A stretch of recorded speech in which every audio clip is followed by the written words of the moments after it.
And here we are, my dear friends, my dear viewers, for another week, another set of chapters, beginning this week with Fairy Tale.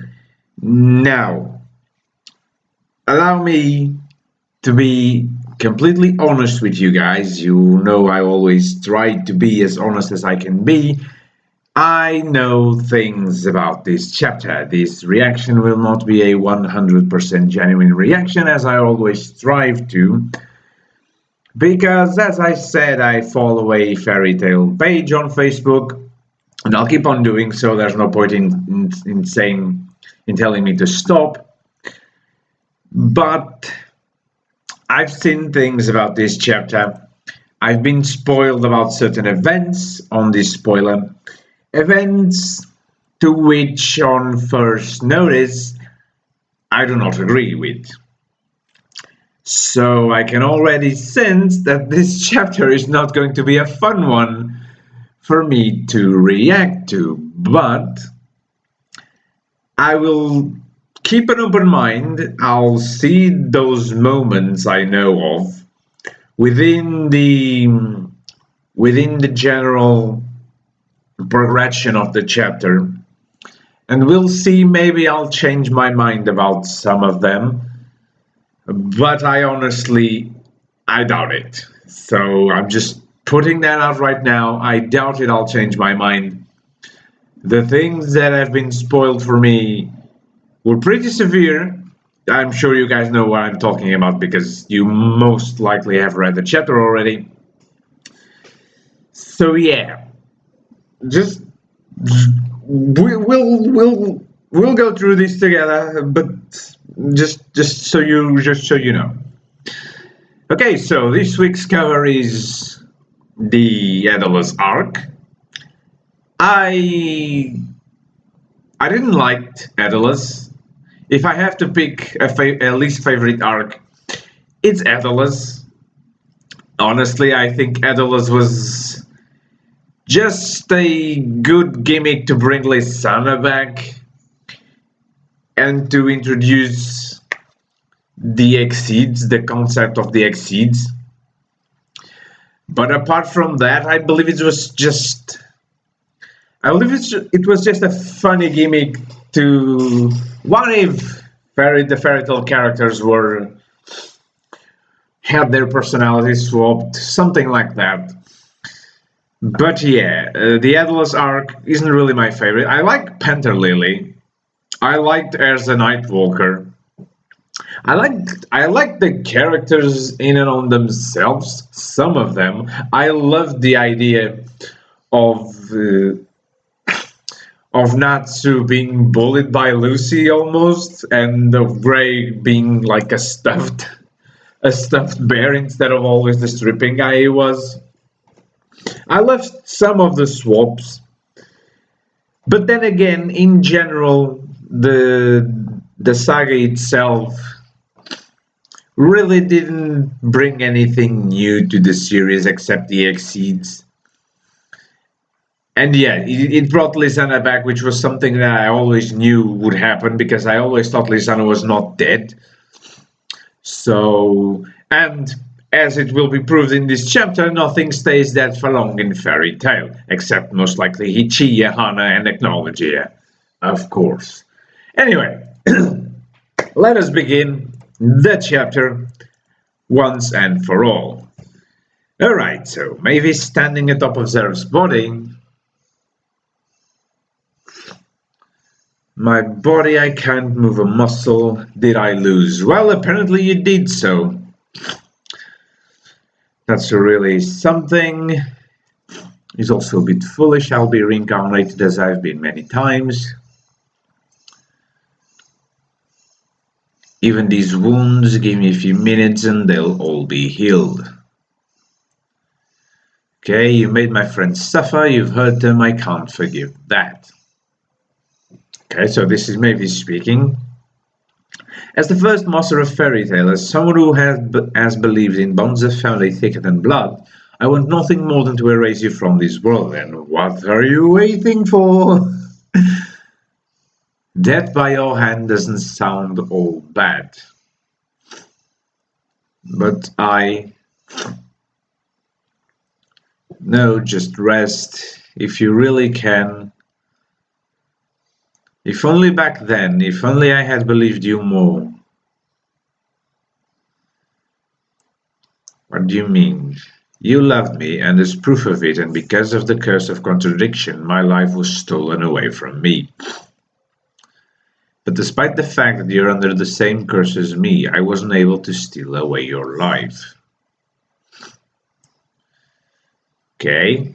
Some part of me must not have believed you. I didn't have enough strength to love. There's no need to worry about all that now. I've never been loved by anyone.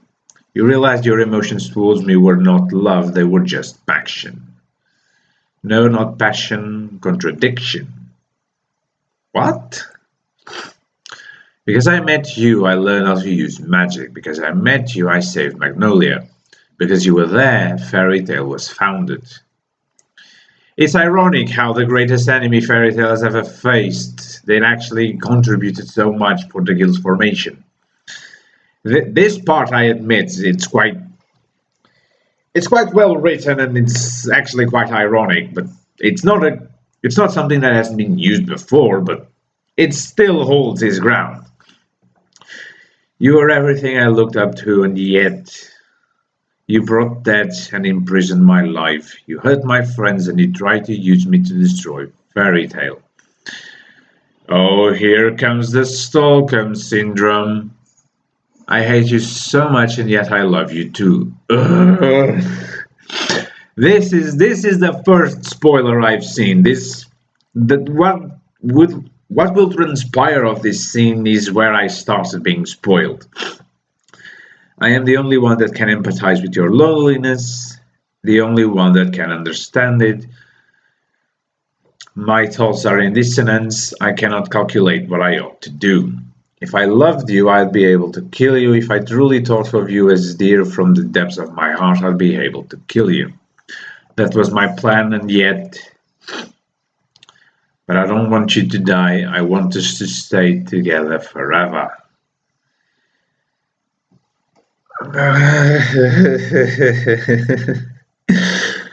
Holy Jesus. This is pure Stockholm Syndrome right here. Jesus. First, Natsu decides to call Zeref his brother just because he's his blood brother. And despite the fact that he ruined the guild, he tried to kill his friends. No, you know what, Zeref? You're my brother and you still have salvation. And now Mavis... The dearer you hold a person's life, the more you steal it away from them. The curse of contradiction. So that was it all along. The answer was to be loved. Thank you, Mavis. You can die. Okay. This is beyond ridiculous now. I hate you so much. You destroyed my guild, you hurt my friends, you killed Makarov. Well, about that. That's the second part of my spoiler, but we'll get to that in a minute. Die, die, die. I don't love you in the least. Just die already. Don't show your face to me ever again. I don't love you. I don't love you. You're an enemy of my guild. You're an enemy of the world. So please, die. Don't. I'm so very happy because of you. I'll finally be able to get some sleep. I wish we could have talked more. I wish I could have made things right with Natsu. Take me with you, Zeref. You must live on. Do you really believe that from the bottom of your heart? It looks like the curse is taking you too.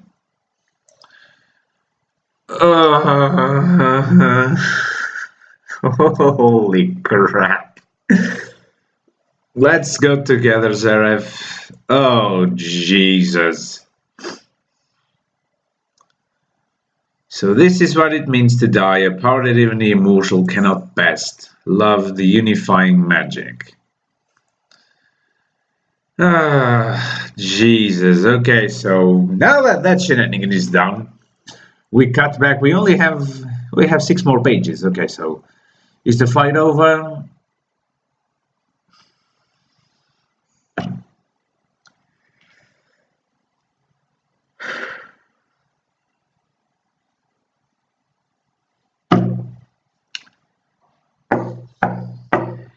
Hero freaking Mishima, you, sir, are a freaking twat. You know that this, my friends, this is the second part of the spoiler. When I learned that Makarov was actually alive. And this, my friends, is where I draw the line. The next fairy tale chapters are dead to me. Like, fairy tale, as of this moment, fairy tale has died for me. I will keep bringing the chapters, maybe I'll be surprised, but I sure do not hope for that. Like, I have no reason to believe that the next fairy tale chapters will be... I mean, they might be good, but after this, fairy tale is dead to me. Hiro Mishima can't even let Makarov die. His whole scene using fairy lore loses its meaning. His whole sacrifice loses its meaning. Like, it was bad enough that he decided to keep him alive after Tenojima, or not after Tenojima, but during the battle against technology in Tenojima. It was bad enough that he decided to keep him alive. But I understood that because he wanted to sacrifice himself, but the guild wouldn't allow it. I understood that. But now he took it upon himself to conjure fairy law against so many opponents, whipping away his entire supply of magic power. He was almost petrified when it was over. He fell unconscious, and now you're telling me he was just sleeping all this time, ready to be brought to life by the power of freaking friendship.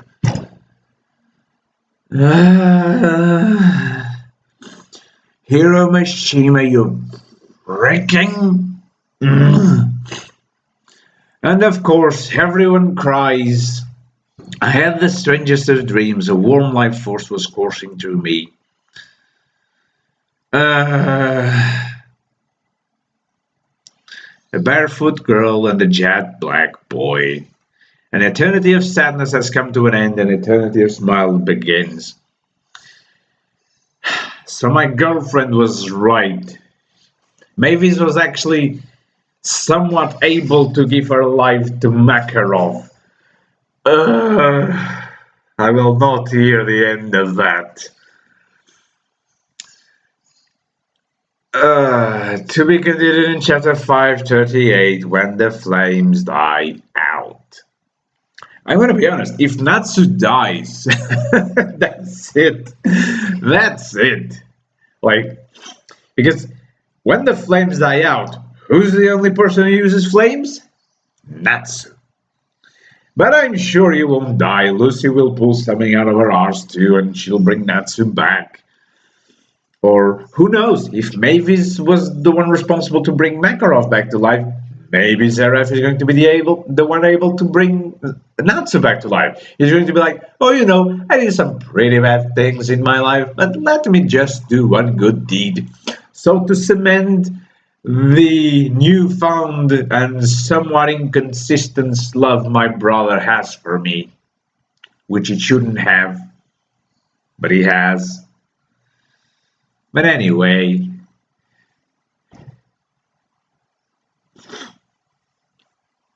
I don't even know what to say. I did not enjoy this chapter at all. Like, I didn't. Like, the whole... I gotta admit, Mavis' inner conflict was good if it was inserted into a different, if it was presented to us in a different scenario. Like, we only just barely found out in this saga that Mavis and Zeref had a past with one another. We just found it at the beginning of this saga. Fairy Tale Zero was not released up until the very beginning of this saga, or a little over the beginning of this saga, so there's not a lot of time to cement the relationship they had between one another. Heck, Zeref was in Tenojima when the exam was going on, so why weren't they able to interact with one another? Like, we know that Mavis could only be seen by those wielding the fairy tale mark, but I am sure that it could have been an exception should she want to. Like, if she was able to materialize, sort of, she was still a ghost. But if she was able to materialize even outside of Tenojima, I'm sure that a way could have been found for her to interact with Zeref. I'll say no more, my dear friends, my dear viewers. I just don't know. I dare not make theories for Fairy Tail anymore. The Acknowledge theory that's on my channel was, I believe, the last I'll ever theorize on Fairy Tail. Unless something comes on the next chapter. With this chapter, there's really nothing more to say except ranting. Because Makarov's resurrection was not a good move. Like, it took away all the meaning of his fairy love scene. It just makes no sense. If he had stayed dead, it would mean so much more than to magically bring him back.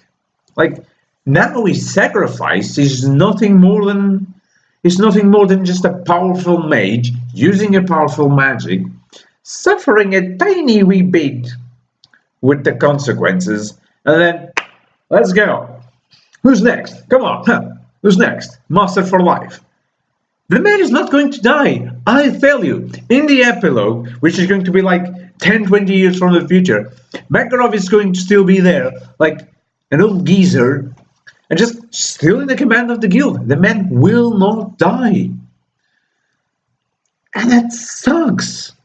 He's going to keep being the master of the guild, unless again Hero pulls something out of his arse for the next chapters, because it's as I said, I done that theory on Acknowledge coming back. I got a comment saying that it's doubtful to happen. I am doubtful as well that it will happen.